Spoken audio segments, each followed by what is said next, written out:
میم مجھے آواز نہیں آ رہی ہے۔ السلام علیکم ورحمۃ اللہ وبرکاتہ۔ اب آ رہی ہے؟ وعلیکم السلام ورحمۃ اللہ وبرکاتہ۔ اب سب کو میری آواز آ رہی ہے؟ جی میم۔ الحمدللہ۔ اب تک میں نے شروع نہیں کیا تھا، انتظار کر رہے تھے۔ اب چلیے الحمدللہ وقت ہو چکا ہے، ہم اب اپنی کلاس شروع کرتے ہیں، اپنا درس شروع کرتے ہیں۔ اعوذ باللہ من الشیطان الرجیم، بسم اللہ الرحمن الرحیم، الحمدللہ رب العالمین، والصلاة والسلام علی سید المرسلین وخاتم النبیین محمد وآلہ واصحابہ اجمعین، حسبنا اللہ ونعم الوکیل۔ فإن خیر الحدیث کتاب اللہ وخیر الہدی ہدی محمد صلی اللہ علیہ وسلم وشر الامور محدثاتها وكل محدثة بدعة وكل بدعة ضلالة وكل ضلالة في النار۔ فأعوذ بالله من الشيطان الرجيم، بسم الله الرحمن الرحيم۔ قال الله تعالى في القرآن المجيد، فاذكروني أذكركم واشكروا لي ولا تكفرون۔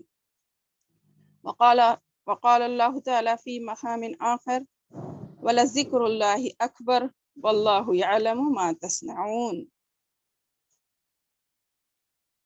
اعوذ باللہ من الشیطان الرجیم، یا ایہا الذین آمنوا اذکروا اللہ ذکرا کثیرا وسبحوہ بکرۃ واصیلا۔ الحمدللہ ثم الحمدللہ، اللہم صلی علی محمد وعلی آل محمد کما صلیت علی ابراہیم وعلی آل ابراہیم انک حمید مجید، اللہم بارک علی محمد وعلی آل محمد کما بارکت علی ابراہیم وعلی آل ابراہیم انک حمید مجید۔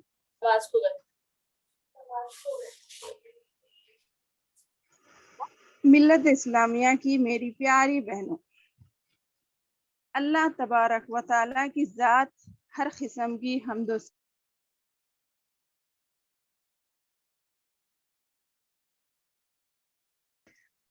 اور میری اور آپ کی ہر طرح کی عبادتوں اور ریاضتوں کا تنہا و اکیلا مستحق ہے۔ یہی میری اور آپ کی توحید کا مرکز بھی ہے۔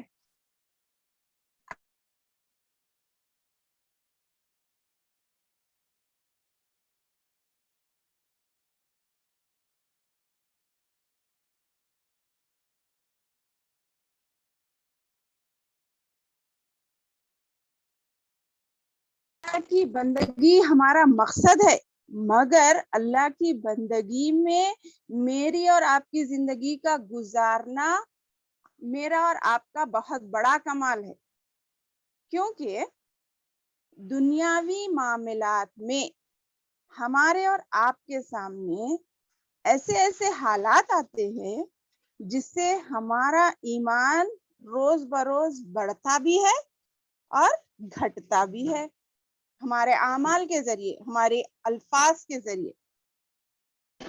اسی لیے کم بات کرنے کو عبادت بھی کہا گیا ہے۔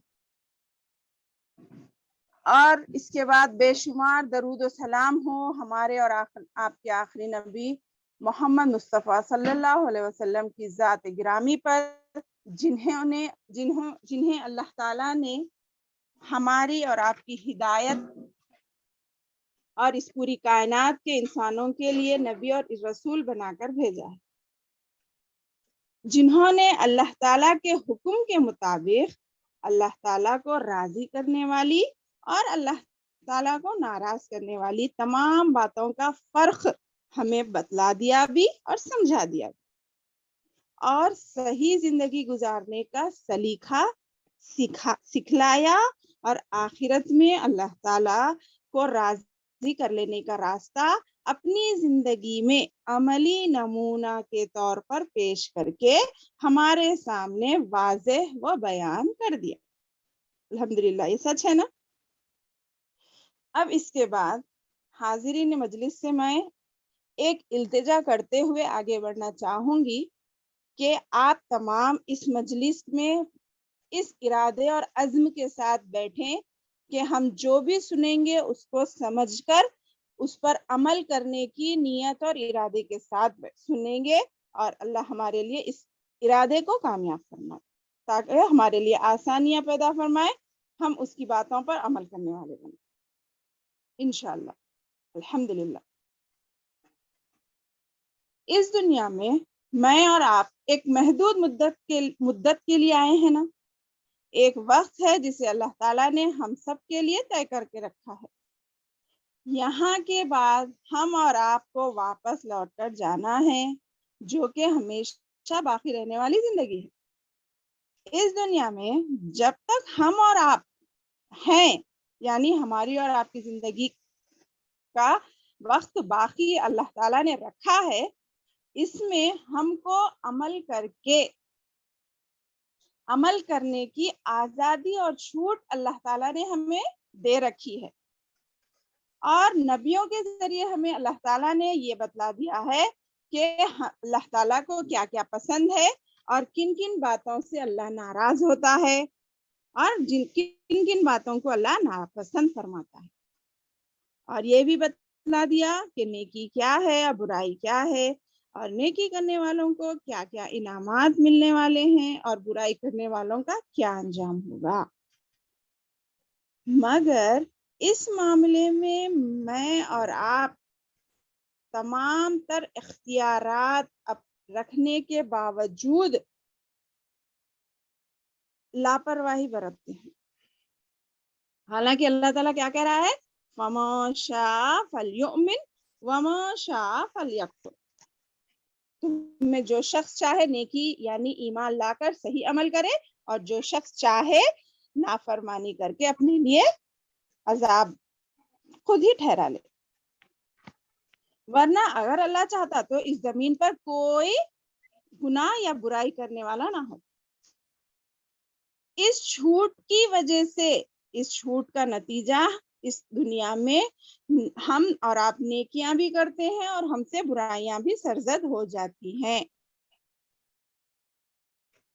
مگر اس کے باوجود ہماری نیکیوں کا پڑلا برائیوں کے پڑلوں سے بہت ہلکا ہے۔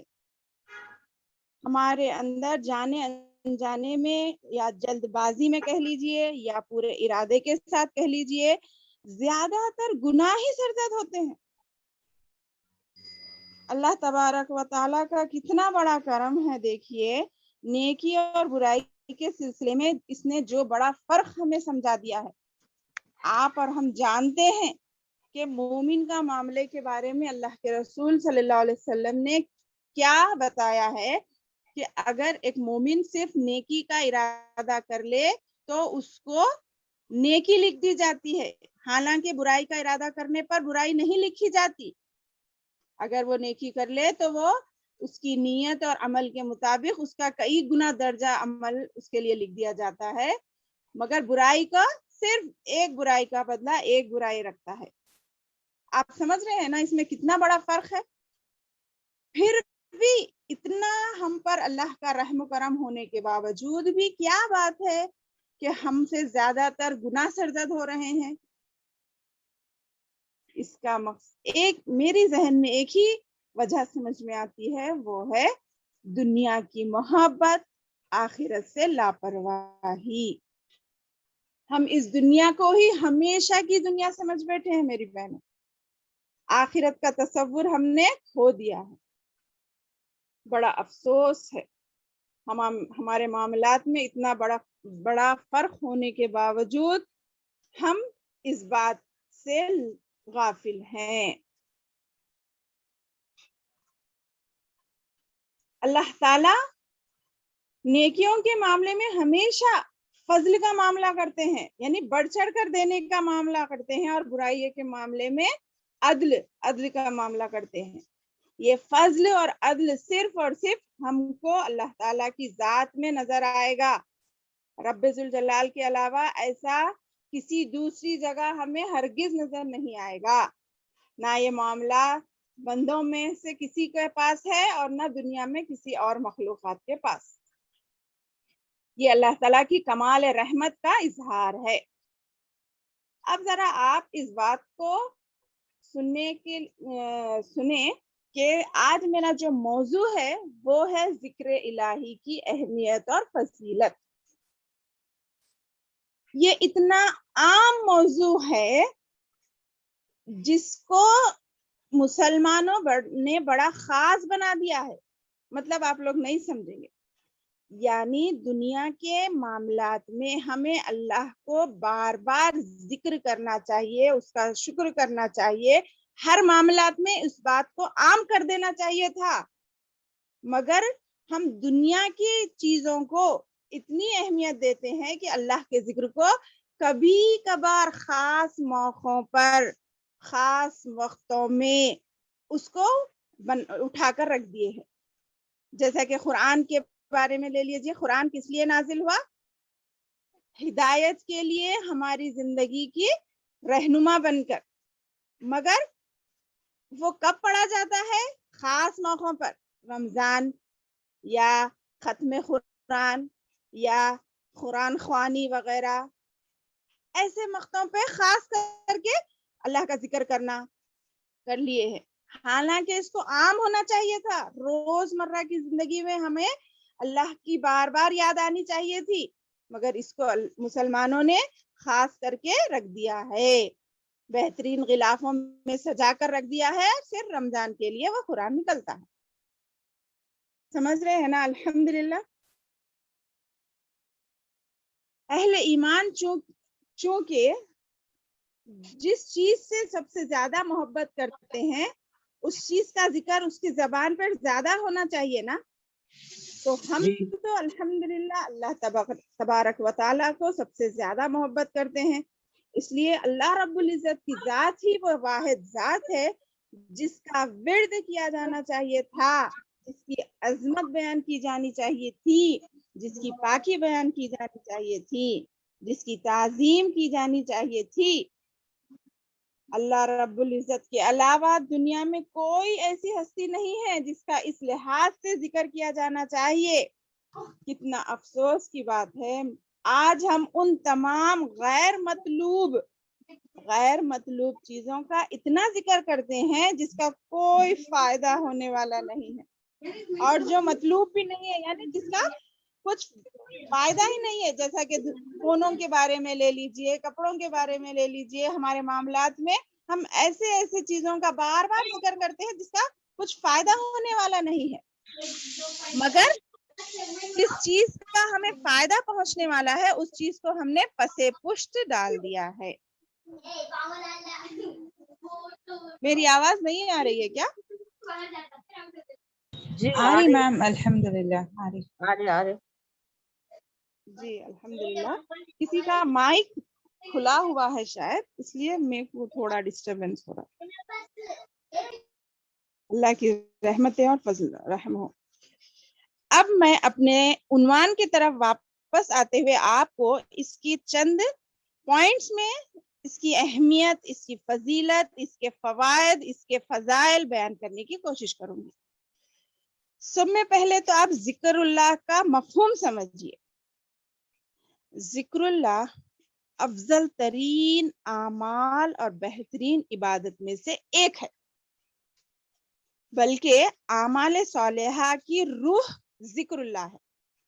ہمارے تمام اعمال صالحہ یعنی نیک اعمال، یعنی جسم کو روح کی جتنی اہمیت ہے، اسی طرح اعمال صالحہ میں سب میں زیادہ اہمیت والی چیز یہ ذکر ہے، اور کوئی عام ذکر نہیں، ذکر الہی ہے۔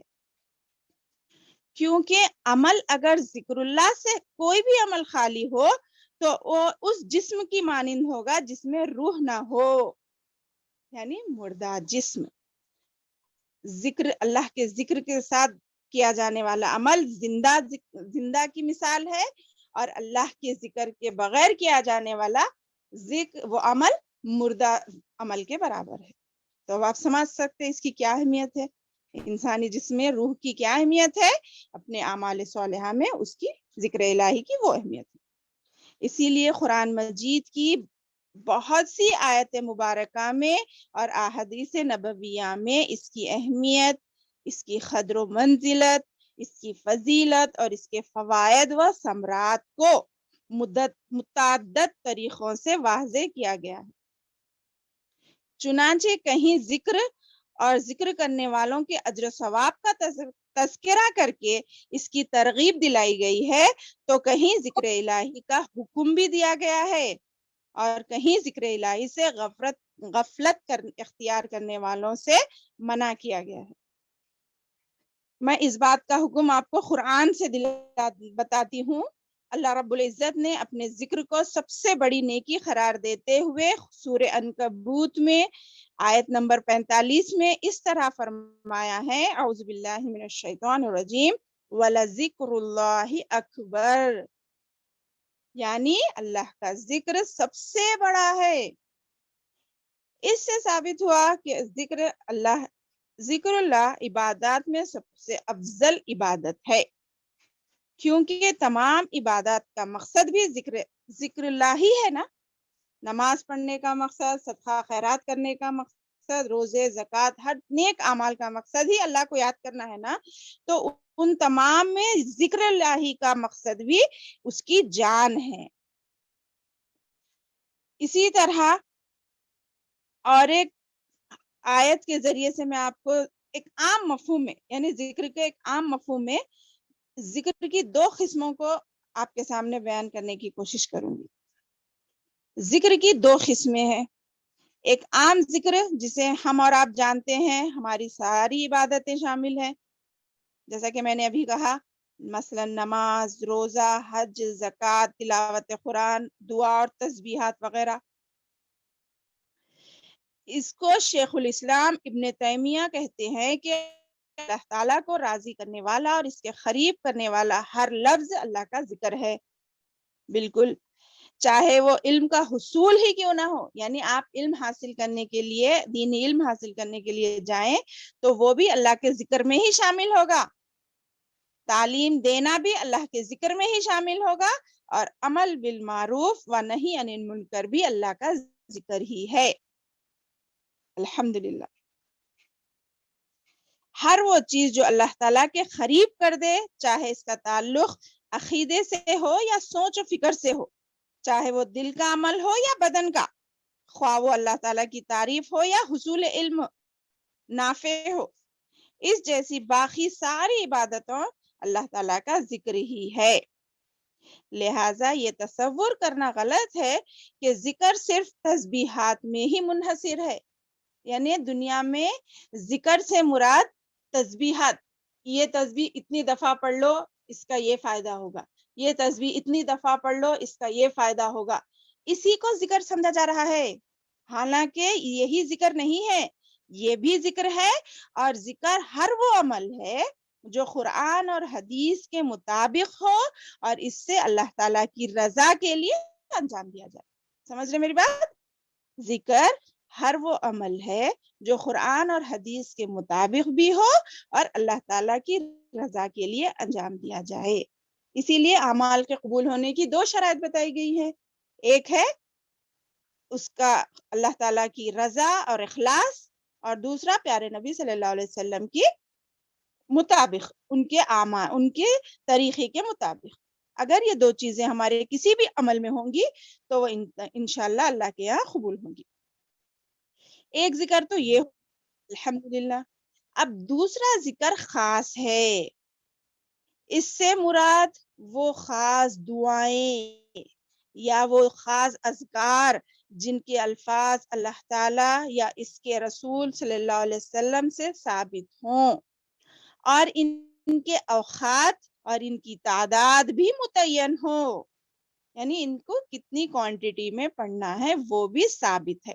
ایک تو عام ذکر میں نے کہا، اب دوسرا ایک خاص ذکر ہے۔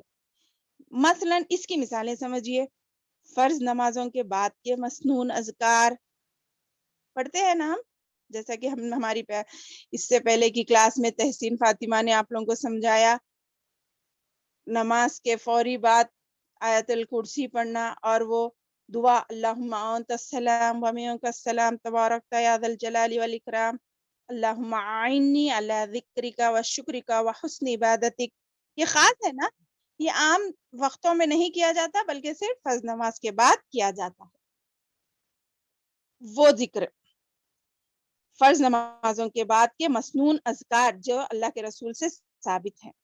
اسی طرح صبح و شام کی اذکار اور مختلف مواقع کی خاص خاص دعائیں، جیسے چاند دیکھنے کی دعا، اور ویسے بہت سی دعائیں جو خاص موقعوں پر پڑھی جاتی ہیں، تسبیحات وغیرہ۔ اور یہ جو دوسری قسم کا ذکر ہے اس میں ثابت شدہ اوقات بھی ہیں اور تعداد بھی ہیں اور کیفیات کا خیال رکھنا بھی ضروری ہے، ورنہ اگر کوئی شخص رسول اللہ صلی اللہ علیہ وسلم کے صحیح اور ثابت شدہ طریقہ کار کو چھوڑ کر اپنی منشا یعنی اپنے ارادے کے مطابق اپنے بزرگوں کے بتائے ہوئے طریقے کے مطابق ذکر کرے گا تو اسے یقین ہونا چاہیے کہ وہ ذکر اللہ کی حقیقت برکات اور اس کی عظیم ثمرات و فوائد سے بہت دور چلا گیا ہے۔ یعنی ایسا ہمارے امی کرتے تھے، ہمارے ابا کرتے تھے، حالانکہ وہ اللہ کے رسول سے ثابت نہیں ہے، مگر دکھ رہا ہے صحیح اللہ کا کام ہے، اللہ کا ذکر ہی ہے۔ جیسا کہ نماز کے بعد سر پہ ہاتھ رکھ کے آیت الکرسی پڑھنا پڑتے ہیں بہت سے لوگوں کو ہم نے دیکھا ہے، حالانکہ اللہ کے رسول سے یہ ثابت نہیں ہے۔ آپ آیت الکرسی پڑھ رہے ہیں، قرآن کی آیت ہے، مگر اس کو سر پہ ہاتھ رکھ کر پڑھنا یہ ایک نئی چیز ہے۔ سمجھ رہے میری باتوں کو؟ یعنی نیک عمل ہی ہے مگر اس کو غلط طریقے سے کرنا وہ قابل قبول نہیں ہے۔ عمل کے قبول ہونے کی شرط، سٹیمپ جو بولتے ہیں نا، وہ کیا ہے؟ جیسا کہ انڈیا کا پیسہ سعودی میں نہیں چلتا، سعودی کا پیسہ یہاں نہیں چلتا، ویسے ہی آخرت میں جو اعمال قبول ہونے کی شرط ہے، جس کا اسٹیمپ ہمارے اعمال پہ ہونا چاہیے، وہ دو شرطوں کے مطابق ہونا چاہیے، جیسا میں نے ابھی کہا، ایک تو اخلاص، اللہ کے لیے عمل کرنا، اور دوسرا وہ پیارے نبی کا طریقہ ہونا۔ اگر دونوں میں سے کوئی ایک چیز بھی نہیں رہی آپ کے اس عمل میں تو وہ قابل قبول نہیں ہے۔ من احدث فی امرنا ھذا فہو ما لیس منہ فہو رد، جو بھی ہمارے اعمال میں ایسی چیز ایجاد کرے گا جو ہم سے ثابت نہیں ہے، یہ اللہ کے رسول کہہ رہے ہیں، میں نہیں کہہ رہی ہوں، جو ہم سے ثابت نہیں ہے تو وہ مردود ہے، وہ قابل قبول نہیں ہے۔ جیسا سعودی کا پیسہ یہاں نہیں چلتا۔ تو آخرت میں ہم جو بھی ہماری جتنی طاقت ہے، جو بھی عمل ہم کر رہے ہیں، اگر وہ قابل قبول ہونا ہے تو اس پہ ان دو چیزوں کا اسٹیمپ لگنا ضروری ہے۔ الحمدللہ آپ کو میری بات سمجھ میں آئی ہوگی۔ اس کے بعد میں آگے بڑھتے ہوئے آپ کو بتانا چاہوں گی، یہاں یہ بات بھی قابل توجہ ہے کہ ذکر تین چیزوں کے ساتھ ہوتا ہے۔ ہمارا ذکر تین چیزوں کے ساتھ ہوتا ہے، ایک تو زبان کے ساتھ، ایک دل کے ساتھ، اور ان دونوں کے ساتھ، یعنی زبان اور دل کے ساتھ۔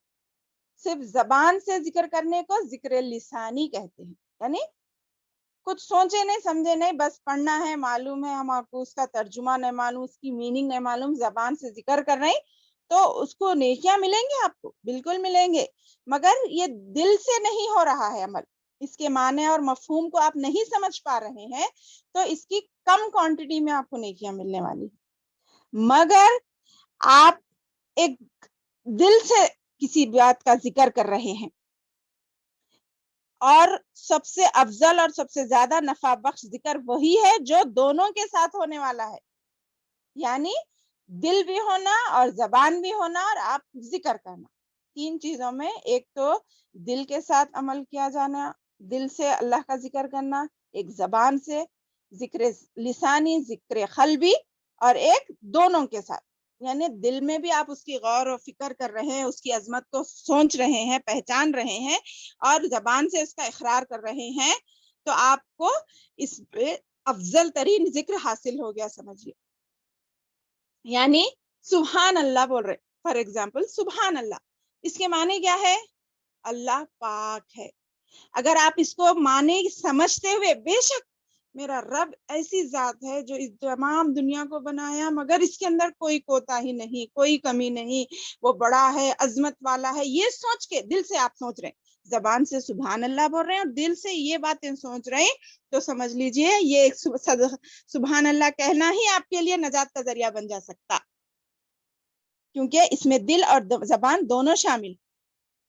آپ اپنی زبان کو حرکت دیتے ہوئے اور دل میں اس کے معنی اور مفاہیم کے بارے میں غور کرتے ہوئے مثلا تسبیحات کریں گے تو یہ آپ کا عمل اتنا اللہ تعالیٰ کو پسند آئے گا کہ آپ ہر قسم کے عیب سے پاک اور تمام نقائص سے مبرہ اللہ کو مان رہے ہیں نا سبحان اللہ کہہ کر۔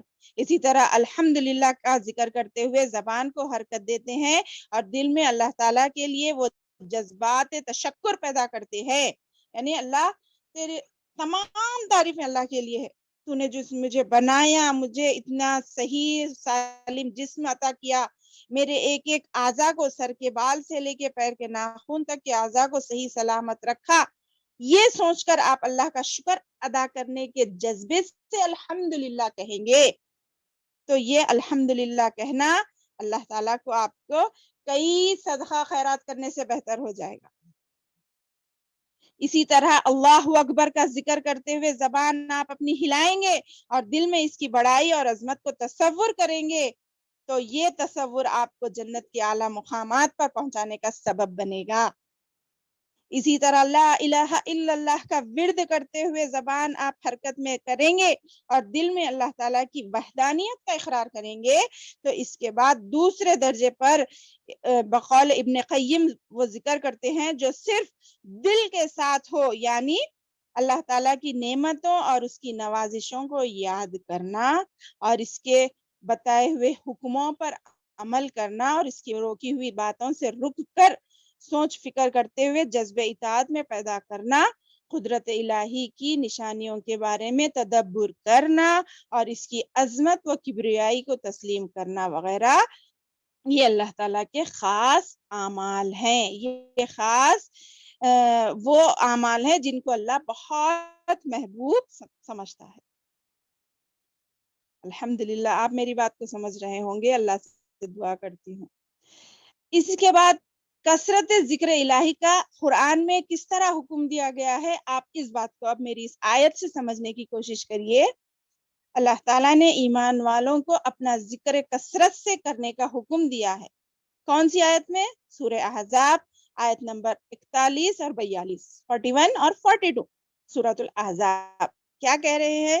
اعوذ باللہ من الشیطان الرجیم، یا ایھا الذین آمنوا اذکروا اللہ ذکرا کثیرا وسبحوہ بکرۃ واصیلا۔ اے ایمان والو، تم اللہ تعالیٰ کا ذکر کثرت سے کیا کرو اور صبح اور شام اس کی تسبیح بیان کرو۔ کثرت سے اللہ تعالیٰ کا ذکر صرف مخصوص اوقات میں ہی مطلوب نہیں ہے، بلکہ اٹھتے بیٹھتے چلتے پھرتے حتیٰ کہ لیٹے ہوئے بھی اس کا ذکر کرنا مستحب ہے۔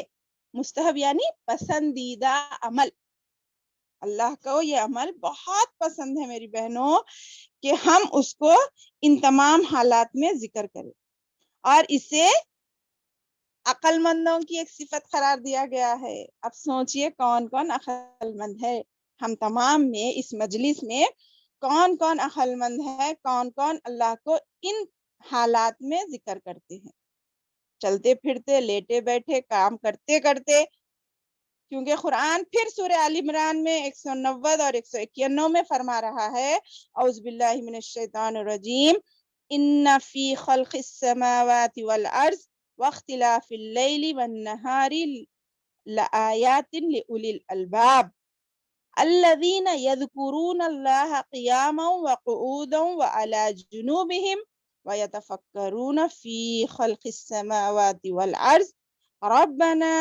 ما خلقت هذا باطلا سبحانک فقنا عذاب النار۔ دیکھیے ترجمہ سنیے، بے شک آسمانوں اور زمین کی تخلیق اور لیل و نہار کی گردش، یعنی لیل و نہار دن اور رات کو کہتے ہیں، لیل رات کو کہتے ہیں، نہار دن کو کہتے ہیں، گردش ایک کے بعد واپس پلٹ کر آنا، سمجھ رہے نا؟ لیل و نہار کی گردش میں ان عقل مند لوگوں کے لیے بہت سی نشانیاں ہیں جو عقل مندوں کی نشانی کیا بتا رہے ہیں؟ جو کھڑے کھڑے، بیٹھے بیٹھے اور اپنے پہلوؤں کے بل لیٹے ہوئے بھی اللہ تعالیٰ کو یاد کرتے رہتے ہیں اور آسمانوں اور زمین کی پیدائش میں غور و فکر کرتے رہتے ہیں اور کہتے ہیں کہ اے ہمارے رب، تو نے انہیں بیکار نہیں پیدا کیا، تو ہر عیب سے پاک ہے، بس تو ہمیں آگ کے عذاب سے بچا لے۔ ہم دنیا میں جو بھی کر رہے ہیں اس کا مقصد آخرت میں اللہ کی اس عذاب سے بچنا ہے جو تیار کی گئی ہے۔ اللہ ہماری حفاظت فرمائے۔ لہٰذا اگر ہم بھی اللہ تعالیٰ کے یہاں عقل مندوں کی صف میں، عقل مندوں کی لائن میں شامل ہونا چاہتے ہیں تو ہمیں ان کی یہ صفت اختیار کرنی ہوگی میری بہنوں۔ اگر ہم ہر وقت اللہ تعالیٰ کو یاد رکھیں، چاہے ہم کھڑے ہوئے ہوں یا بیٹھے ہوں یا چل رہے ہوں یا لیٹے ہوں یا کوئی کام میں مشغول ہوں، ہماری زبان اللہ کے ذکر سے تر ہوگی تو سمجھ لیجئے ہم اللہ کی ان عقل مندوں کی لائن میں شامل ہو گئے ہیں۔ الحمدللہ، سوچئے ان باتوں کو۔ اس کے بعد میں آپ کو کثرت سے اللہ تعالیٰ کا ذکر کرنے والے مردوں، وعلیکم السلام، کثرت سے اللہ تعالیٰ کا ذکر کرنے والے مردوں اور ذکر کرنے والی خواتین سے اللہ تعالیٰ نے مغفرت اور اجر عظیم کا وعدہ جس آیت میں فرمایا ہے وہ تلاوت کرتی ہوں، سورہ احزاب کی آیت نمبر 35۔ ان المسلمین والمسلمات والمؤمنین والمؤمنات والقانتین والقانتات والصادقین والصادقات والصابرین والصابرات والخاشعین والخاشعات والمتصدقین والمتصدقات والصائمین والصائمات والحافظین فجورهم والحافظات والذاکرین اللہ کثیرا والذاکرات اعد اللہ لهم مغفرۃ واجر عظیما۔ دیکھیے میری ماں اور بہنوں، اللہ تعالیٰ ہمیں کن کن القاب، کن کن لقب سے ہمیں مخاطب ہو کر کیا انعام دے رہا ہے، اس پر غور کریے۔ بے شک مسلمان مرد اور مسلمان عورتیں، شرط دیکھیے، پہلے ہم ایمان لائیں گے تب ہم مسلمان ہوں گے نا، اس کے بعد اللہ کا یہ سیکوینس دیکھیے کس طرح ایک کے بعد ایک صفت ہمارے اندر پیدا کرنا چاہ رہا ہے اللہ تعالیٰ۔ پہلے تو ہم مسلمان ہیں نا، اسی لیے بے شک مسلمان مرد اور مسلمان عورتیں، مومن مرد اور مومن عورتیں، فرما مردار مرد اور فرما باز یعنی سچ بولنے والے مرد اور سچ بولنے والی عورتیں، اس کے بعد صبر کرنے والے مرد اور صبر کرنے والی عورتیں، اور عاجزی کرنے والے مرد اور عاجزی کرنے والی عورتیں، صدقہ کرنے والے مرد اور صدقہ کرنے والی عورتیں، روزہ رکھنے والے مرد اور روزہ رکھنے والی عورتیں، اور اپنی شرمگاہ کی حفاظت کرنے والے مرد اور اپنی شرمگاہ کی حفاظت کرنے والی عورتیں، اور آخری صفت بکثرت اللہ کا ذکر کرنے والے مرد اور بکثرت ذکر کرنے والی عورتیں، ان سب کے لیے اللہ تعالیٰ نے مغفرت اور بڑا ثواب تیار کر رکھا ہے۔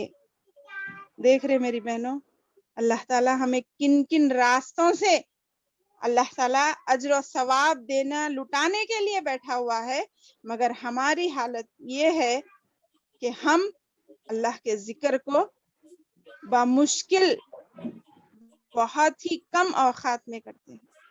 کتنا افسوس کا مقام ہے نا۔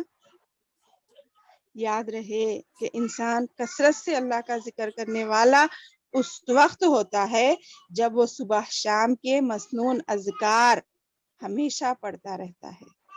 اس کے علاوہ مختلف اوقات اور حالات کے مسنون اذکار اور دعاؤں کی پابندی کے ساتھ پڑھتا رہتا ہے۔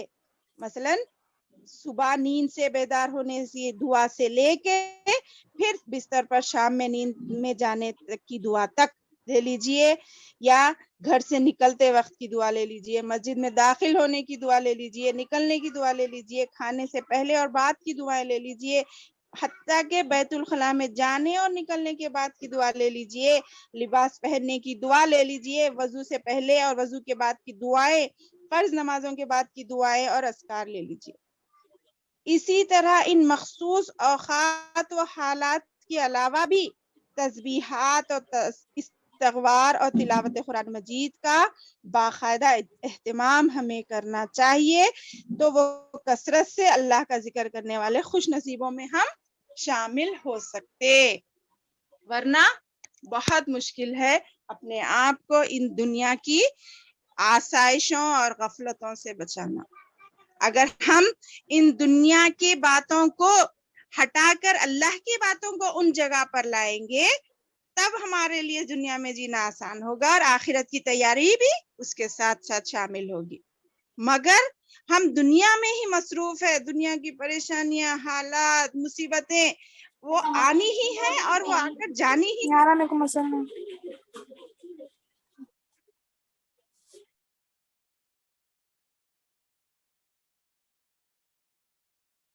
جی کیا ہوا؟ آواز نہیں آ رہی؟ ارے میم جی آ رہی آواز، جی سن رہے ہیں۔ جی اعوذ باللہ من السلام علیکم الشیطان ورحمۃ الرجیم، اللہ وبرکاتہ۔ وعلیکم السلام ورحمۃ اللہ وبرکاتہ۔ اللہ ہمارے کو جو بھی سن رہے ہیں اس پر سمجھنے اور فکر کرنے والا بنائے۔ آمین۔ اس کے بعد میں اب آپ کے سامنے ذکر الہی کے بعض فوائد یعنی فائدے بتانے کی کوشش کروں گی۔ اللہ میری زبان میں تاثیر دے کہ آپ میری باتیں سمجھ سکیں انشاءاللہ۔ آمین۔ ذکر الہی کے بہت سے فوائد ہیں، جن میں سے ہم چند کا اب ذکر کریں گے، کیونکہ یہ ایک ایسا عنوان ہے میری بہنوں جس پر ہم بولنے بیٹھے تو کافی وقت درکار ہے، مگر ہم چند اہم پوائنٹس کو ایک جگہ کر اس پر عمل کا ارادہ کریں گے انشاءاللہ۔ جیسا کہ میں نے شروع میں آیت تلاوت فرمائی، اعوذ باللہ من الشیطان الرجیم، فاذکرونی اذکرکم واشکروا لی ولا تکفرون۔ اللہ تعالیٰ فرما رہا ہے پس تم مجھے یاد کر رکھو، میں تمہیں یاد رکھوں گا، اور تم میری شکر گزاری اختیار کرو، ناشکری مت کرو۔ جو لوگ ایمان لاتے ہیں اور ان کے دل میں اللہ کے ذکر ہوتا ہے، ان کی بارے میں اللہ تعالیٰ کیا کہہ رہے ہیں دیکھیے، سورہ رعد آیت نمبر 28 میں، اعوذ باللہ من الشیطان الرجیم، ذکر الہی سے دلوں کو حقیقی سکون ملتا ہے۔ الذین آمنوا وتطمئن قلوبہم بذکر اللہ، الا بذکر اللہ تطمئن القلوب۔ جو لوگ ایمان لاتے ہیں اور ان کے دل اللہ کے ذکر سے مطمئن ہو جاتے ہیں، یاد رکھو دل اللہ کے ذکر سے ہی مطمئن ہوتے ہیں۔ یہ یاد رکھو، اگر آپ دل سے اللہ کو یاد کریں گے تو آپ کو سکون ملنا ہی ہے، لازماً ملنا ہے۔ اگر آپ دل سے اللہ کو یاد کریں گے یا صرف زبان سے، میں نے کہا نا ذکر لسانی کریں گے، صرف زبان سے ذکر کریں گے تو وہ بات اتنی اثر انداز نہیں ہوگی جو بات آپ دل سے کہنے کے مقابلے میں۔ اللہ تعالیٰ کو وہ ذکر قلبی چاہتا ہے، حالانکہ دنیا میں خوشیاں اور مصیبت کا آنا آزمائش ہے ہمارے لیے، مگر ہم ان آزمائشوں پر کس طرح ریاکٹ کرتے ہیں۔ وہ آزمائشیں جب ہمارے پاس آتی ہیں تو ہمارا ریاکشن کیا ہوتا ہے؟ واویلات مچانا یا بد کلامی کرنا یا کچھ اور الفاظ ہمارے زبان سے نکلنا یا صبر تحمل سے ان حالات کو فیس کرنا۔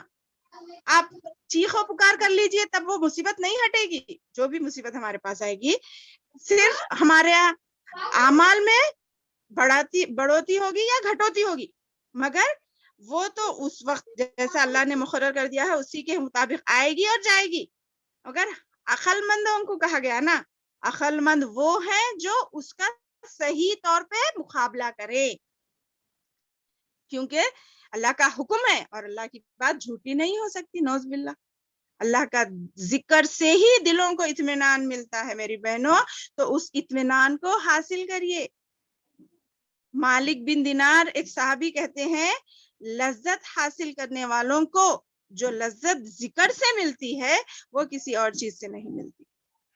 کھانے سے، پکانے سے، نئے نئے ڈشوں سے، نئے نئے کپڑوں سے، نئے نئے چیزوں سے دلوں کو سکون نہیں ملتا۔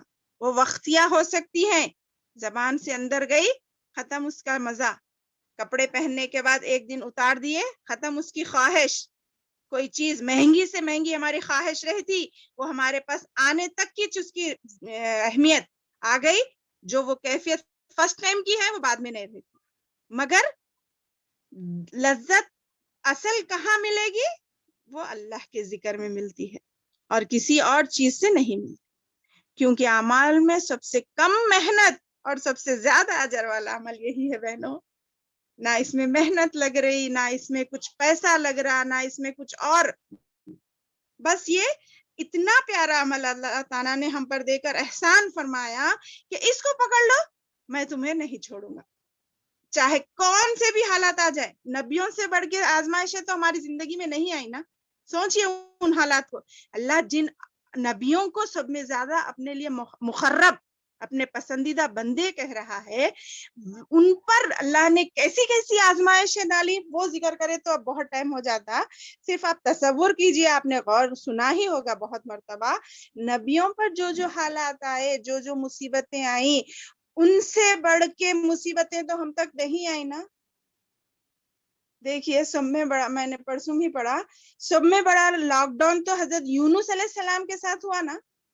مچھلی کے پیٹ میں 40 دن رہے بہنوں، تصور کیجئے کہ کیا حالات ہوں گا، وہ کیسا اندھیرا ہوگا، مگر تب بھی انہوں نے اللہ کے ذکر کو نہیں چھوڑا۔ لا الہ الا انت سبحانک انی کنت من الظالمین کہہ کر اپنی توبہ کی، اللہ سے گڑ گڑائے۔ مگر آج ہم اس کووڈ کے ذریعے اتنے پریشان ہیں کہ اللہ کو یاد کرنے کے بجائے رشتہ داروں کو بھول جا رہے۔ کسی کو اگر ہمارے گھر میں یا اپنے خاندان میں آیا تو اس کے گھر تک جانا تو دور کی بات ہے، اس سے ملاقات یا اس سے کچھ کرنا بھی ہمارے لیے مشکل ہو رہا ہے۔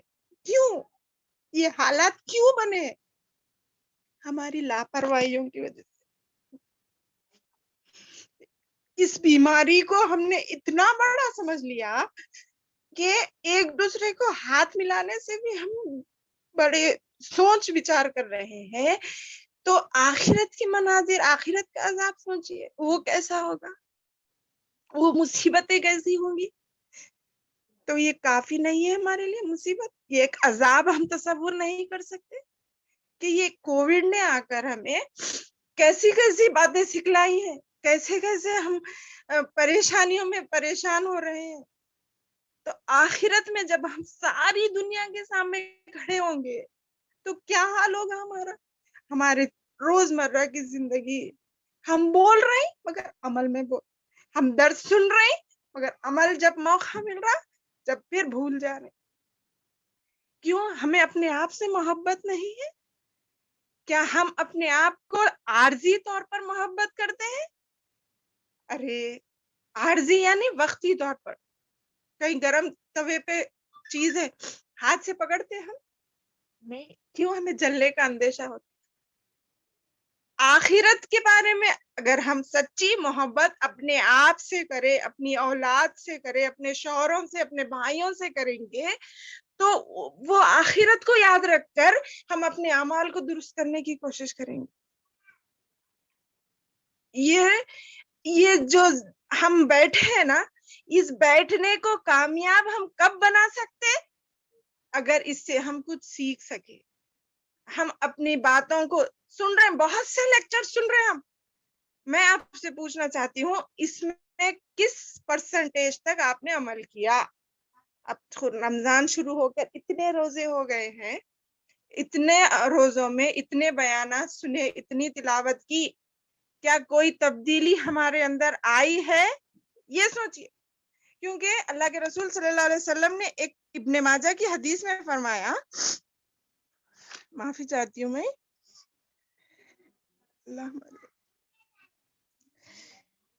اب اللہ کے رسول صلی اللہ علیہ وسلم نے فرمایا، اے ابو ذر، تم اگر ایک قرآن کی تلاوت کو سمجھو گے اور وہ 100 رکعت نماز نفل نمازوں سے بہتر ہے۔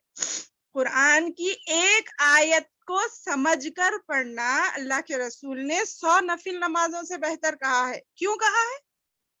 یعنی 100 رکعت میں ہم بغیر سمجھے سورہ پڑھتے ہیں کرتے ہیں، اس کا ثواب ملے گا، میں یہ نہیں کہتی کہ ثواب نہیں ملے گا، مگر جب ہم ایک آیت کو سمجھ کر پڑھیں گے، فار ایگزامپل سورہ فاتحہ لے لیجئے، ہم نماز میں ایک نماز، جیسا کہ میں نے پچھلی بار کہا تھا نماز کی اہمیت میں، ایک نماز اگر ہماری صحیح اصول اور اس کے رولز اور اس کے مطابق عمل کی جائے، پڑھی جائے، تو وہ ایک نماز ہماری مغفرت کے لیے کافی ہو جائے گی۔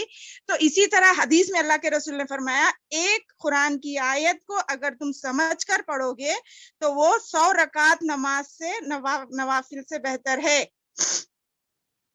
کیوں کہ ہم رمضان آیا، 1 قرآن 2 قرآن 3 قرآن تلاوت میں پڑھتے چلے جاتے، اس کا ثواب ملے گا، میں نہیں ملتا نہیں بول رہی ہوں، مگر آپ یہ کوشش کریے، ایک قرآن تلاوت کریے، باقی کا وقت پھر تھوڑا ترجمے پر بھی غور کریے، کیونکہ عربی ہماری مادری زبان نہیں ہے، بلکہ ترجمہ پڑھنے سے ہمیں اس کے چند احکام تو سمجھ میں آئیں گے نا، اللہ ہم سے کیا کہہ رہا ہے وہ تو سمجھ میں آئے گا، تو ہمیں عمل کرنے کے لیے آسانی ہوگی انشاءاللہ۔ اللہ ہمیں یہ جذباتی ہونے سے بچائے، اللہ اس کا صحیح ذکر کرنے کی توفیق اور آسانی ہمیں دی ہے انشاءاللہ، کیونکہ اللہ تعالیٰ فرماتا ہے،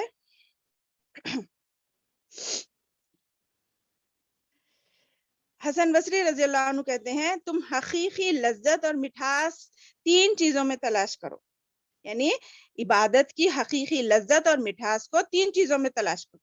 نمبر 1، نماز اور ذکر اور تلاوت قرآن۔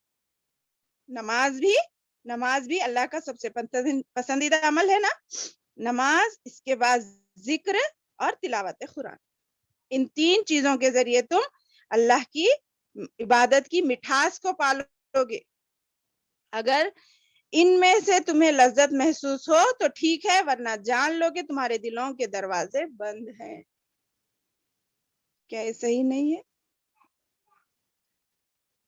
نبی کریم صلی اللہ علیہ وسلم نے ذکر الہی سے اللہ کی معیت یعنی اللہ کا ساتھ نصیب ہوگا ان لوگوں کو جو ذکر الہی کرتے ہیں۔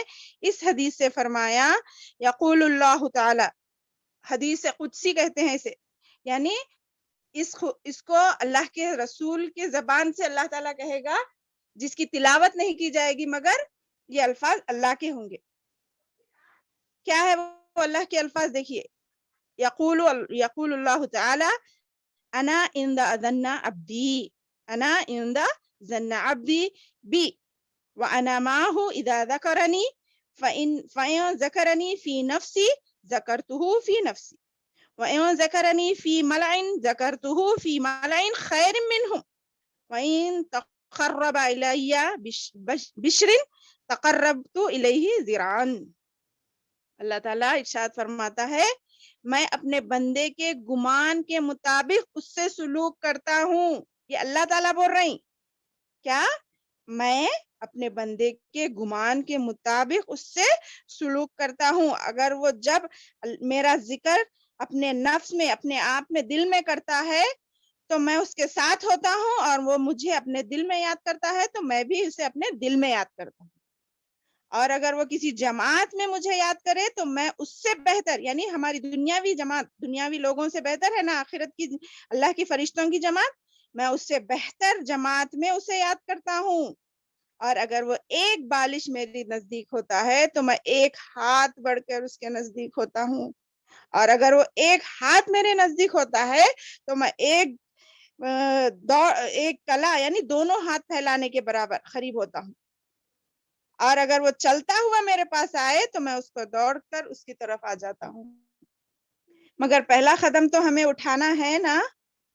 کیا یہ بھی آٹومیٹک ہو جانا سوچ رہے ہیں؟ آج کل ہماری یہی حالت ہے کہ ہر کام جیسے آٹومیٹک فون آ رہے ہیں, آٹومیٹک بیٹھے بیٹھے فین بھی ڈال لے رہے ہیں, بول رہے ہیں ہم سن رہے ہیں, اب آٹومیٹک برتن دھوئے جا رہے ہیں سن رہے ہیں. مگر یہ عارضی ہے میری بہنوں, ہمیشہ کے لیے نہیں ہے. یہ خراب ہو سکتی چیزیں, مگر اللہ کے پاس کی زندگی ہمیشہ کی ہے. ذرا غور کریے. ذکر الہی شیطان اور اس کے وسوسوں سے بھی بچاتا ہے.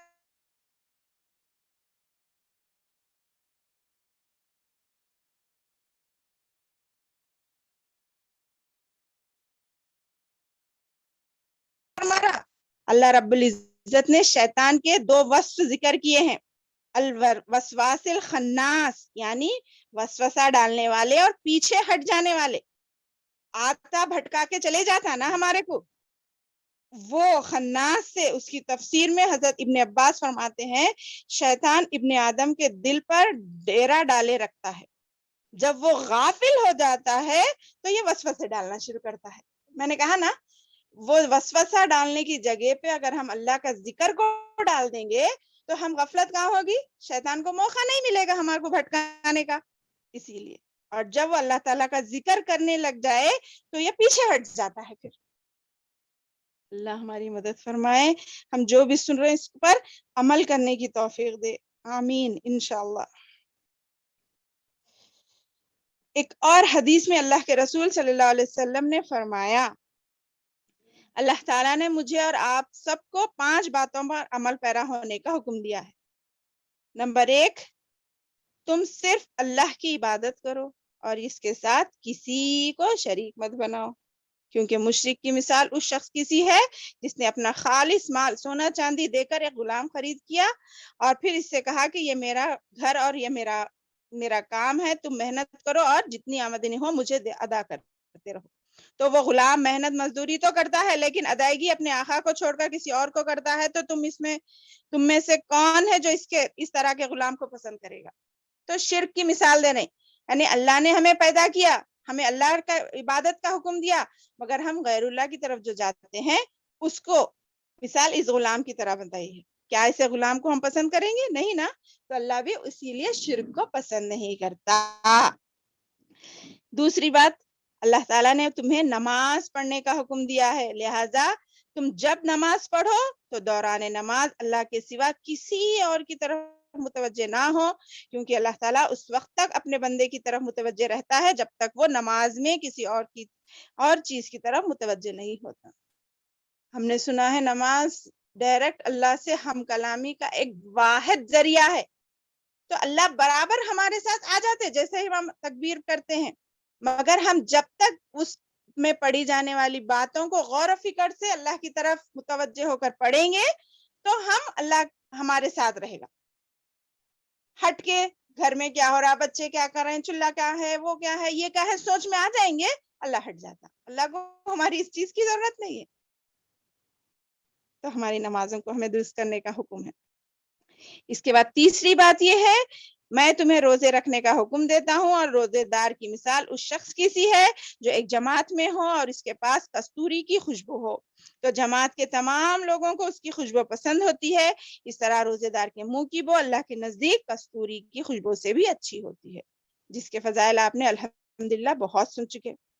اس کے بعد چوتھی بات یہ ہے کہ میں تمہیں صدقہ کرنے کا حکم دیتا ہوں, اور صدقہ کرنے والے کی مثال اس شخص کی سی ہے جسے دشمنوں نے قیدی بنا لیا ہو اور اسے قتل کرنے کے لیے بالکل تیار ہو چکے ہوں. تو وہ ان سے کہے کہ میں تمہیں تھوڑا سا زیادہ مال دے کر اپنی جان بچانا چاہتا ہوں, تو وہ اس کے بدلے اس کی جان بخش دیتے ہیں. اسی طرح اگر ہمارے پاس کوئی مصیبت, پریشانی, تکلیف پہنچتی ہے تو اگر ہم صدقہ خیرات کرتے ہیں تو اللہ تعالیٰ اس مصیبت کو اس صدقے کے ذریعے ہٹا دیتا ہے. یعنی صدقے کو ایک طرح سے اللہ کے غیظ و غضب کا ٹھنڈا کرنے کا سبب بھی بتایا ہے. یعنی ہم جو مال اور زکوٰۃ, صدقہ خیرات کرتے ہیں نا, اس سے جس وجہ سے اللہ کو ہم پر غصہ آتا ہے, اس خرچ کرنے سے اللہ تعالیٰ کا وہ غصہ کم ہونے لگتا ہے حدیث کے مطابق. تو اس بات کا بھی اللہ کے رسول نے ہمیں ابھارا ہے کہ تم اپنے صدقہ خیرات کیا کرتے رہو تاکہ وہ اپنی جان بچانے میں کامیاب ہو جاؤ.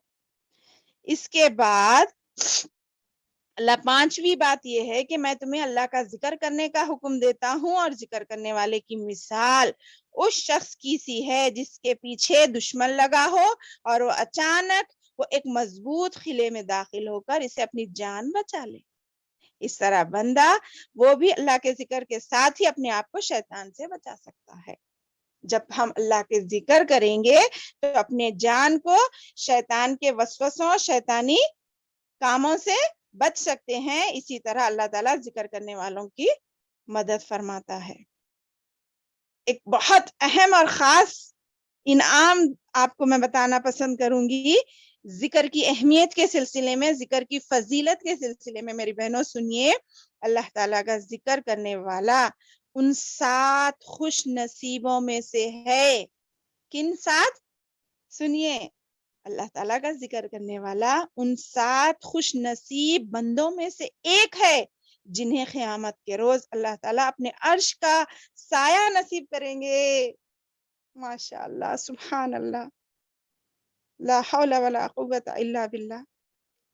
یعنی جب قیامت کا منظر، جیسا کہ ابھی کہا میں نے، سورج بالکل قریب آ جائے گا اور انسان اپنے اعمال کے مطابق اتنے پسینے میں ڈوبا ہوا ہوگا، بعض ٹخنے تک، بعض گھٹنوں تک، بعض کمر تک، بعض سینوں تک، جو بولے ہیں حدیثوں میں، اس طرح جب ویسا ماحول ہوگا تو جو بندہ دنیا میں عقل ہوش رہے تک اللہ کا ذکر کرتا رہا تو اس کو اس سورج کے قریب آنے سے کوئی مسئلہ نہیں ہوگا، کیونکہ اس کے اوپر اللہ کا وہ سایہ ہوگا جو 7 لوگوں کو نصیب ہوگا، جن میں سے ایک ذکر کرنے والا وہ بندہ ہے۔ میں اس کے مختصر بولتے ہوئے آگے بڑھوں گی۔ وہ 7 افراد ایسے ہیں جنہیں اللہ تعالیٰ اپنے عرش کے سائے میں جگہ دے گا۔ اس دن اللہ کے عرش کے سائے کے علاوہ کوئی سایہ نہ ہوگا۔ ایک تو ہے عادل حکمران، یعنی انصاف کرنے والا بادشاہ۔ دوسرا ہے وہ نوجوان جس کی نشو نما اللہ کی عبادت کے ساتھ ہوئی ہو، یعنی وہ اس کی تربیت اس بہترین انداز سے کی گئی ہے کہ وہ اللہ کی عبادت کرتا ہوا بڑا ہوا۔ دوسرا ہو گیا۔ اور وہ آدمی جس کا دل مسجد میں لٹکا ہوا ہے، یعنی بار بار اس کو مسجد جانا پسند، نمازوں کا اہتمام، ذکر الہی، تلاوت قرآن، جس کو ایک نماز کے بعد دوسری نماز کا انتظار، اس شخص کو بھی اللہ تعالیٰ اپنا وہ خاص سایہ نصیب کریں گے۔ اور وہ 2 آدمی جنہوں نے آپس میں ایک دوسرے سے اللہ کی رضا کے لیے محبت کی، اسی پر اکٹھا ہوئے اور اسی پر جدا بھی ہوئے، یعنی اللہ کے لیے کسی سے محبت بھی کریں، ملاقات بھی کریں، اور اللہ ہی کے لیے کسی کے سے جدا ہوں، تو وہ چوتھا آدمی، ان کو بھی اللہ تعالیٰ اپنا وہ خاص سایہ نصیب کریں گے۔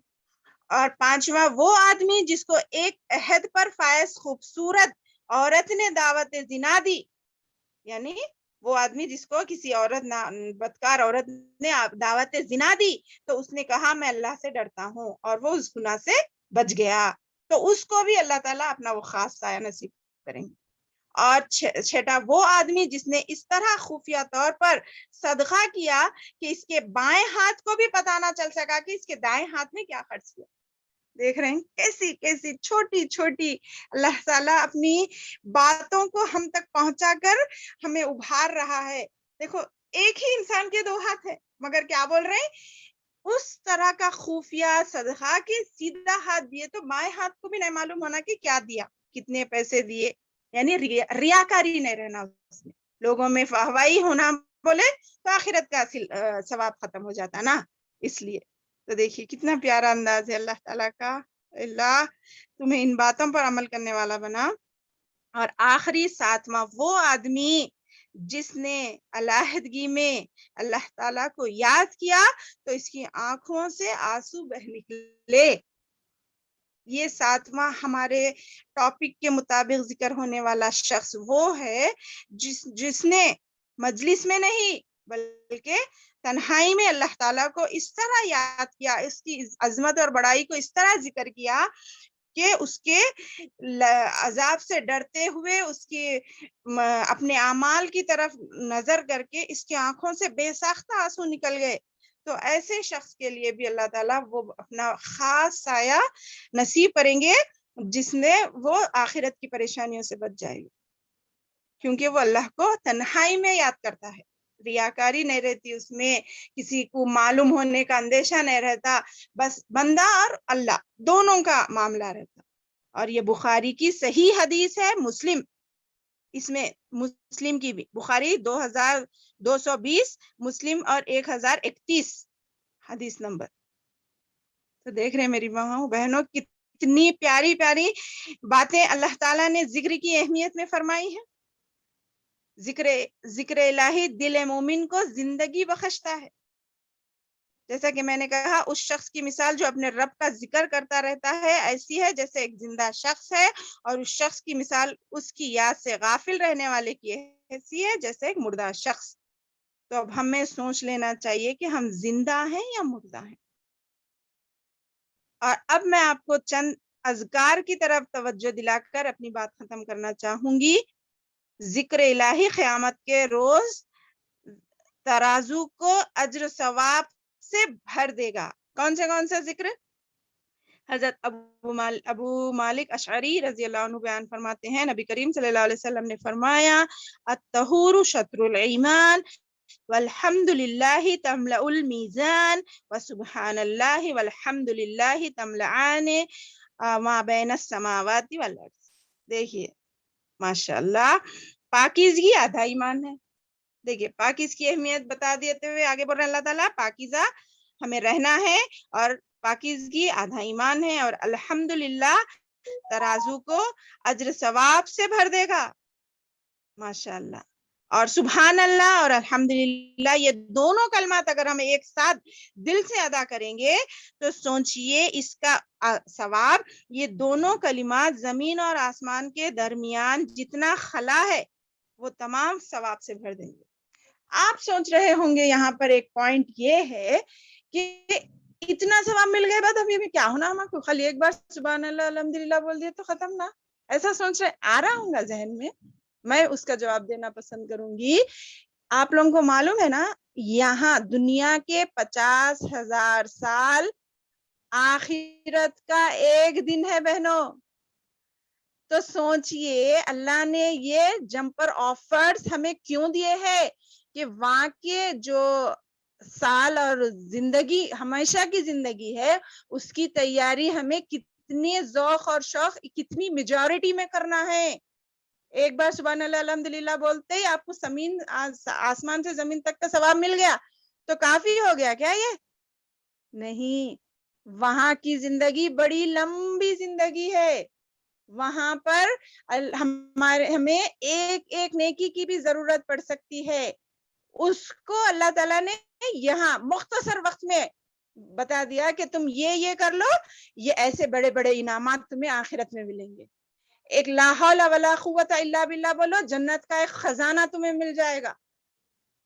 سن رہے بہنوں، یہ ہے اس کا جواب، الحمدللہ۔ تو یہ اللہ تعالیٰ ہمیں ابھار رہا ہے نیکیوں کی طرف۔ اسی طرح ایک اور پیاری حدیث میں اللہ کے رسول صلی اللہ علیہ وسلم نے اپنی زبان پر ہلکا ایک ذکر بتاتے ہوئے فرمایا، اس کا اجر ثواب، کلیمتان حبیبتان الی الرحمن خفیفتان علی اللسان ثقیلتان فی المیزان سبحان اللہ و بحمدہ سبحان اللہ العظیم۔ یہ بہت پیاری حدیث ہے، مجھے بہت پسند ہے کیونکہ کتنا پیارا جملے ہے، سینٹنس بھی پڑھنے میں کتنا اچھا لگ رہا ہے۔ دیکھیے، کلیمتان حبیبتان الی الرحمن، دو ایسے کلمے ہیں جو بہت پسندیدہ ہے رحمان کی طرف۔ کون ہے وہ؟ اللہ تعالیٰ۔ خفیفتان علی اللسان، دو وہ جملے بہت ہلکے ہیں زبان پر، مگر ثقیلتان فی المیزان، بہت بھاری اور وزنی ہوں گے میزان میں۔ وہ ہے پہلا جملہ سبحان اللہ و بحمدہ سبحان اللہ العظیم۔ دیکھ رہے ہیں میری بہنوں کتنے پیارے جملے ہیں۔ یہ جملے ذکر الہی کے ان عظیم ثمرات اور فوائد کے پیش نظر ہمیں زیادہ سے زیادہ اللہ کا ذکر کرنے کی طرف ابھارتے ہیں۔ اور اس کی ذکر الہی کی ایک شکل یہ بھی ہے کہ ہم تسبیحات کے ساتھ اپنی زبان کو ہمیشہ تر رکھیں اور انہیں بار بار پڑھیں، کیونکہ ان کے فضائل بہت بڑے ہیں۔ اب میں اور چند دو باتیں بول کر اپنی بات ختم کروں گی۔ یہ تسبیحات اللہ تعالیٰ کے یہاں سب سے زیادہ محبوب ہے۔ کیا ہے وہ؟ 4 کلمات اللہ تعالیٰ کو سب سے محبوب ہیں۔ اس پر کوئی حرج نہیں کہ ان میں سے جس سے چاہے تم ابتدا کرو، یعنی بالکل سستی چیز مگر اس کا فائدہ بہت زیادہ۔ دنیا میں اگر بولے تو ہم بھاگتے نا وہ دکان کو، یہاں پہ کم سے کم ریٹ میں زیادہ سے زیادہ چیزیں مل رہی، بائی 1 get 1 2 get 4، بول تو کیسا جاتے ہم، سب چیزوں کو بندوبست کر لے کے جاتے۔ تو یہ کیا یہ آفر اللہ دے رہا تو نہیں قبول کرتے؟ ہم گھر میں بیٹھے ہوئے کچھ خرچ نہ کرتے ہوئے صرف اپنی زبان کو حرکت میں لا کے دیکھیے وہ 4 کلمات کیا ہیں؟ سبحان اللہ والحمد للہ ولا الہ الا اللہ واللہ اکبر۔ یہ تسبیحات رسول اللہ صلی اللہ علیہ وسلم کو بہت زیادہ محبوب تھے۔ اسی طرح اللہ کے رسول صلی اللہ علیہ وسلم نے فرمایا، اگر میں سبحان اللہ والحمد للہ ولا الہ الا اللہ واللہ اکبر کہوں تو یہ مجھے ہر اس چیز سے زیادہ محبوب ہے جس پر سورج طلوع ہوتا ہے۔ یعنی کیا مطلب؟ یعنی دنیا کی ہر چیز سے زیادہ پسندیدہ مجھے یہ 4 الفاظ ہیں جس کو میں کہنا پسند کرتا ہوں۔ دیکھیے سوچئے، اللہ ہمیں ریاکاری سے بچائے۔ میں بھی اللہ کی ایک گناہگار بندی ہوں، مجھے بھی ان باتوں کو بولنے سے زیادہ عمل کی فکر ہے۔ مجھے بھی عمل کرنا ہے، آپ کو بھی عمل کرنا ہے، کیونکہ حضرت ابراہیم علیہ السلام سے جب معراج کے موقع پر اللہ کے رسول کی ملاقات ہوئی تو انہوں نے کہا، اے محمد اپنی امت کو میری طرف سے سلام پہنچا دینا اور انہیں آگاہ کرنا کہ جنت کی مٹی بہت اچھی ہے اور اس کا پانی انتہائی میٹھا ہے اور اس کی زمین بالکل ہموار ہے۔ سنیے بہنوں، ابراہیم علیہ السلام محمد صلی اللہ علیہ وسلم سے ہم تک پیغام پہنچا رہی اور یہ پیغام ہمیں مل گیا۔ آپ سن رہے نا؟ یہ پیغام ہمیں مل گیا، جیسا کہ لیٹر بھیجے تو ملے تو ہم اس پہ عمل کرنے کی کوشش کرتے ہیں نا، تو یہ معلوم ہی ہوگا۔ مگر اب آپ کو میں خاص طور سے توجہ دلا رہی ہوں کہ ابراہیم علیہ السلام جب محمد صلی اللہ علیہ وسلم سے تمام نبیوں سے ملے تھے نا معراج کے وقت، تو ابراہیم علیہ السلام نے یہ الفاظ کہے کہ اے محمد تم اپنی امت سے کہنا کہ جنت کی مٹی بہت اچھی ہے، اس کا پانی انتہائی میٹھا ہے اور اس کی زمین بالکل ہموار ہے، تو اس میں سبحان اللہ والحمد للہ ولا الہ الا اللہ واللہ اکبر کے ساتھ اس میں شجر کاری کی جا سکتی ہے۔ یعنی تم اس زمین پر کھیتی باڑی کرو، دنیا میں رہتے ہوئے کس طرح؟ صرف اپنی زبان کو حرکت میں لاؤ، ان الفاظ کو کہتے ہیں۔ دیکھ رہے ہیں کتنا آسان نسخہ ہے اور فائدے بے شمار۔ اللہ ہمیں اس پر عمل کرنے والا بنائے۔ اللہ اکبر، اللہ اکبر۔ اتنی باتیں ہیں میری بہنوں جس کو بولتے رہنے تو ہماری مجلس اختتام کو نہیں پہنچے گی، مگر ہمیں دوسرے کام بھی ہے دنیا میں رہتے ہوئے ان تسبیحات کو ڈھال بنا کر اپنے لیے استعمال کرنا ہے۔ تو میں اپنی بات کو اور چند باتوں کہہ کر مکمل کرنا چاہوں گی کہ وہ کلمات جن کے ذریعے تم اللہ تعالیٰ کی بزرگی کرتے ہو وہ یہ تسبیحات ہیں، سبحان اللہ والحمد للہ ولا الہ الا اللہ واللہ اکبر۔ یہ عرش باری تعالیٰ کے ارد گرد الفاظ گھومتے ہیں، اسی لیے یہ اللہ کو پسند ہے۔ ان سے شہد کی مکھیوں کی آواز کی طرح ایک آواز آتی ہے جس میں وہ اپنے پڑھنے والے کا تذکرہ کرتی ہے۔ یعنی اللہ کو کیوں پسند ہے؟ یہ اب کوئی بھی دنیا میں دیکھ لو، ہم اگر کوئی ہماری تعریف کرے تو اللہ ہمیں پسند آتی نہیں آتی نا؟ تو جب ہم اللہ کی تعریف کریں گے تو اللہ کو پسند آئے گی نا۔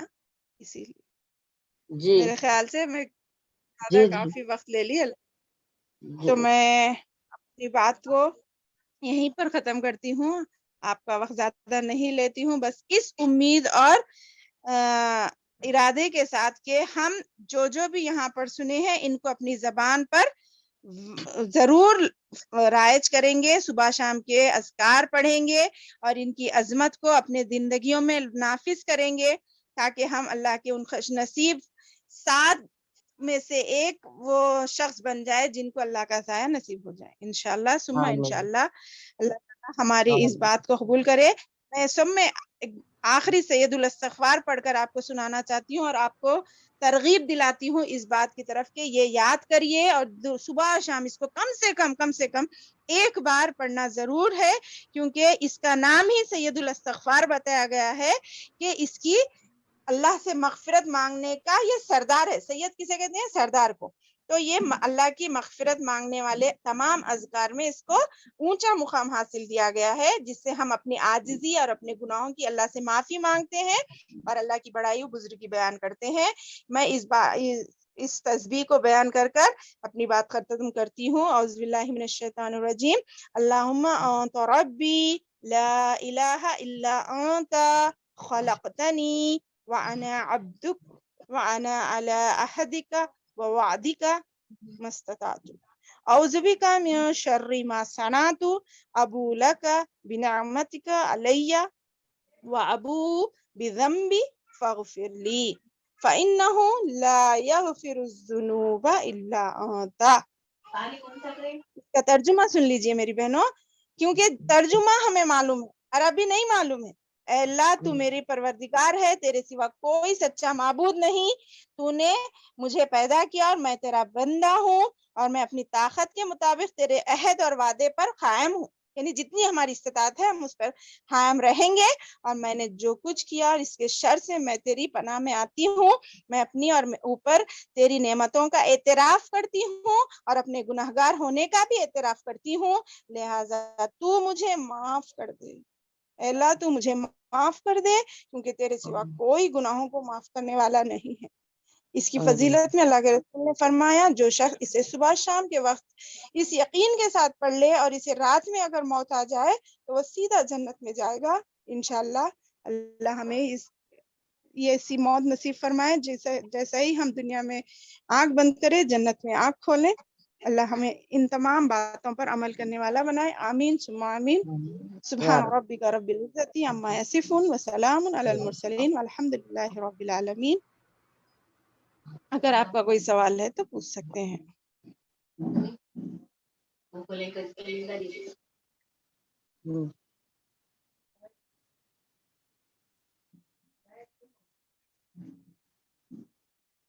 اور میرے خیال سے میں لاسٹ کلاس میں بھول گئی تھی کہ وہ دعائیں جو یاد دلانا تھا، تو اب انشاءاللہ وہ میں آپ کو بتاؤں گی۔ آپ لوگ یاد کر رہے ہیں دعاؤں کو؟ جی الحمدللہ۔ جی الحمدللہ، اللہ کا شکر ہے۔ برابر ان دعاؤں کو یاد کریے اور اس کا ترجمہ سمجھیے۔ اللہ ہم تمام کی مغفرت فرمائے۔ اس ماہ مبارک میں ہم اس خوش نصیب بندوں میں شامل ہو جائیں جو اپنی مغفرت کرا لیتے ہیں۔ وہ ہم کو نا آپ وہ دعاؤں کا پیج اسکرین پہ بتاتے۔ جی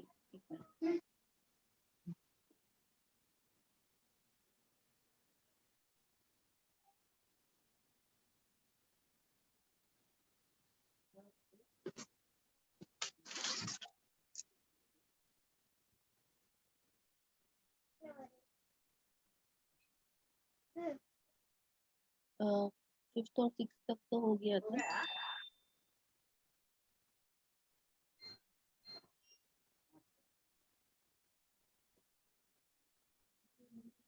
اگر آپ کو میری کسی بات سے تکلیف پہنچی ہے تو میں معافی چاہتی ہوں۔ اللہ ہم تمام کو بس اللہ کا ذکر کرنے کی اہمیت بتانے کی کوشش کی ہوں، ایک چھوٹی سی، بس اللہ اسے قبول فرمائے اور ہم عمل کی توفیق دے۔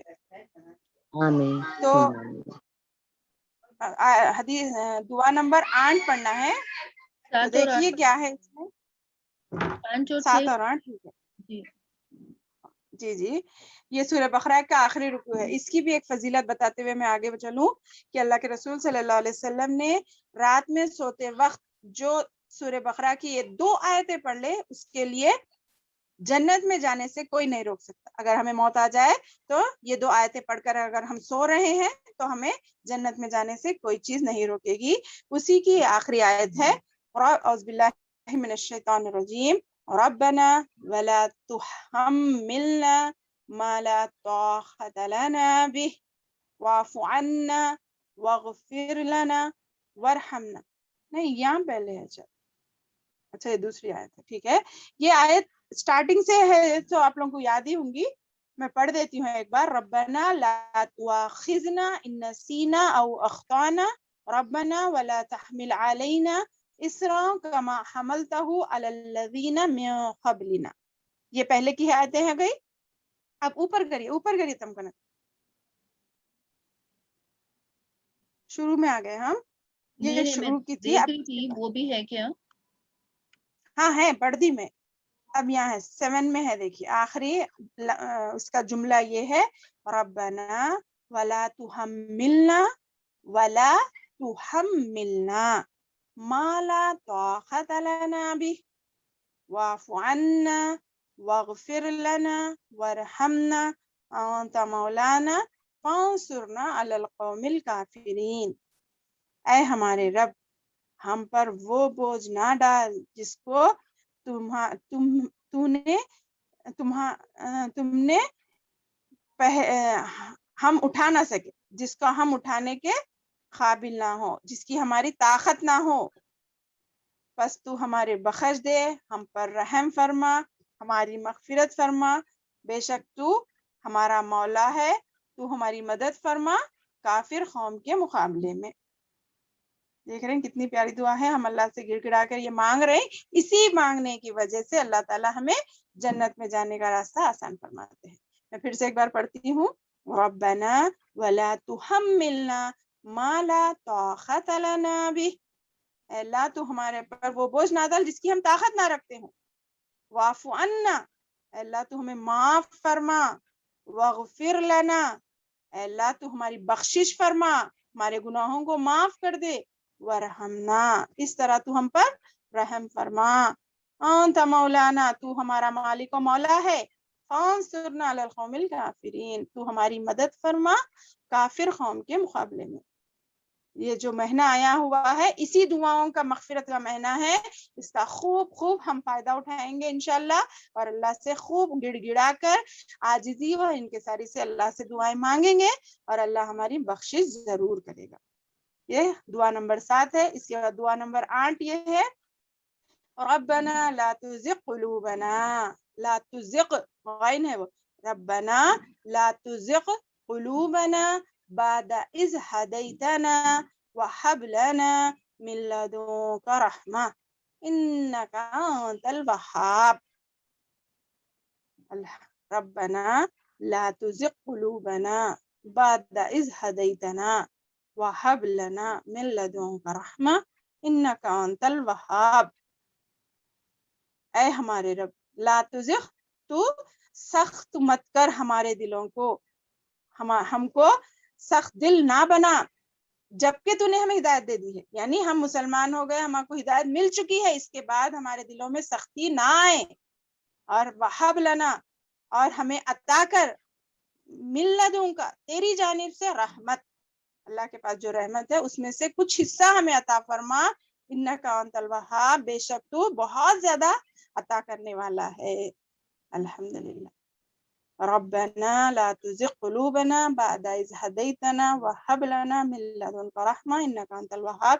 اس کے معنی یہ بھی ہو سکتے ہیں عام مفہوم میں کہ دیکھیے میری بہنوں غور کریے, یہ دعا کیوں ضروری ہے ہمیں. دنیا میں ہمیں ایسے نئی عجیب چیزیں آ رہی ہیں یہ آخری زمانے میں کہ اسلام کو اسی طریقے سے پیش کیا جا رہا ہے جیسے کہ ایک بوجھ ہے. یہ وہ ہے, غلط ہے بلکہ, مگر ان حالات میں ہمیں یہ دعا پڑھنا ہے.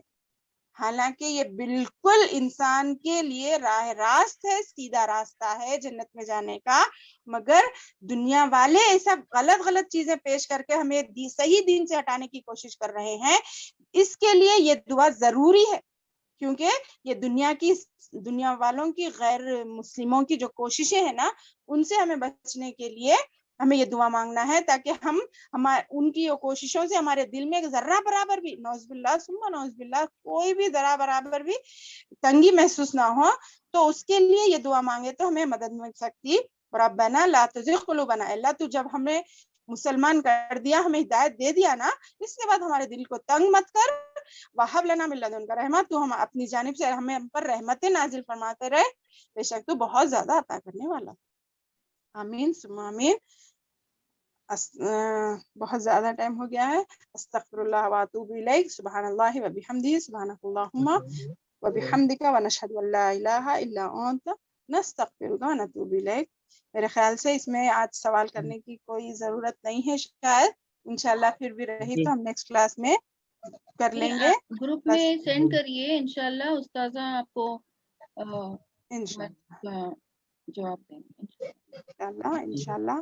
اللہ ہماری اس کوشش کو قبول فرمائے، ہمارے اس بیٹھنے کو قبول فرمائے، اللہ کی رحمت سے ہمارے جمع ہونے کو قبول فرمائے، اسی کے ذریعے ہماری مغفرت فرمائے. آمین ثم آمین. آمین ثم آمین. السلام علیکم جزاک اللہ خیر. اللہ وبرکاتہ. ہوگا نزول و ہم تمام پر. اللہ حافظ. السلام علیکم ورحمۃ اللہ. اللہ وبرکاتہ. اللہ حافظ. وعلیکم السلام. السلام علیکم. السلام